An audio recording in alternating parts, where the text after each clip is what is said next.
Hello အားလုံးမင်္ဂလာပါရှင်ဒီနေ့ကတော့တအိမ်သားလုံးကြိုက်ကြတဲ့ပိန်းနေသည့်ရခိုင်ချက်လေးလှုပ်ရှားဖြစ်ပါရဲ့ရှင်လွယ်တယ်မြန်တယ်ဒါကြောင့်မလို့ကြည့်ရှုအားပေးကြပါအောင်ရှင်ဒီဗီဒီယိုကိုမကြည့်ခင်မှာမြန်မာဟင်းချက်နည်းတွေသိချင်တယ်ဆိုရင်တော့ like and subscribe လေးလုပ်ခဲ့ဖို့မမေ့နဲ့နော်ပထမဦးဆုံးဒီပိန်းနေသည့်တွေကိုဒီလိုအတုံးလေးတွေလုပ်လိုက်မယ်ညီမကပုံမှန်အစိမ်းဝယ်တာပေါ့နော်ဒီနေ့ကတော့ပိန်းနေသည့်အစိမ်းမရတဲ့အတွက်ကြောင့်မလို့ပြုတ်ထားပြီးသားဝယ်လိုက်ပါတယ်သူ့ကိုတော့ရေတခြားလေးစင်အောင်ဆေးပါတယ်ရှင်သူကအမိုက်တွေပါရေးလဲပါတက်လို့ပေါ့နော်ရေတခြားလေးပြောင်းအောင်ဆေးလိုက်ပါမယ်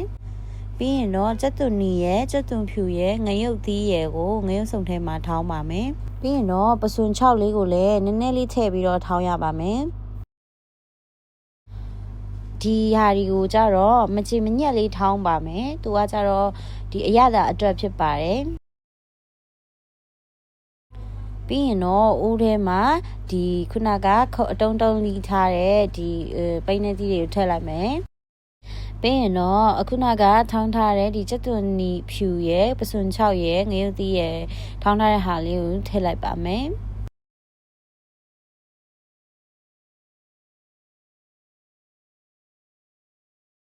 ရခိုင်ချက်ဖြစ်တဲ့အတွက်ငပိနည်းနည်းလေးထည့်ရပါမယ်ငပိကကြတော့များသွားပြီဆိုရင်ခါတက်တဲ့အတွက်ကြောင့်မလို့ပုံမှန်လေးပဲထည့်ရပါမယ်နော်အဲရတာမဟုတ်အတွက်ကြတော့ဒီစားရဲ့ဟင်းချုံမုတ်ရဲ့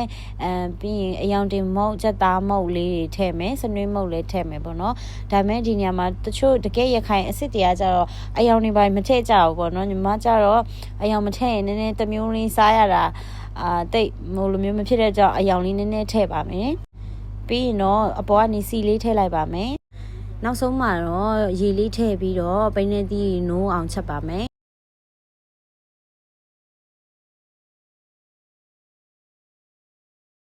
ပိန်းနေသီးကိုနုညံ့လေးနဲ့ပေါ့နော်ဒီလိုမျိုး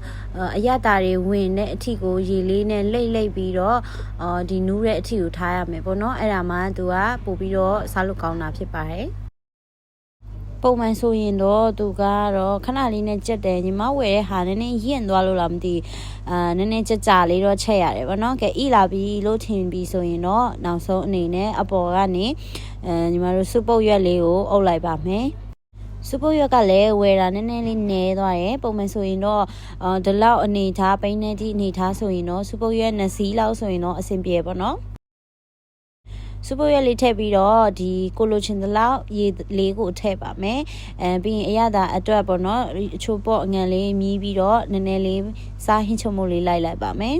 သူကကြတော့ရခိုင်ဆက်ဖြစ်ပြီးတော့ပူဆက်နဲ့အသားဟင်းမလို့ပေါ့နော်အရင်လဲစားလို့ကောင်းတယ်ထမင်းနဲ့မြိန်ပါတယ်သူကကြတော့ပူဆက်လေးလည်းဖြစ်တယ်ပြီးရင်အရသာကလည်းဒီရခိုင်အရသာဆိုတော့ဒါတအိမ်သားလုံးလဲကြိုက်ကြတဲ့ဟင်းဖြစ်တဲ့အတွက်ကြောင့်မလို့ကိုအိမ်ကလူကိုလည်းကြည့်ပြီးတော့ချက်ကျွေးလို့ရပါတယ်ရှင်အဆုံးထိကြည့်ပေးတဲ့အတွက်ကျေးဇူးအများကြီးတင်ပါတယ်ရှင် like and subscribe လုပ်ခဲ့ပေးဖို့မမေ့နဲ့နော်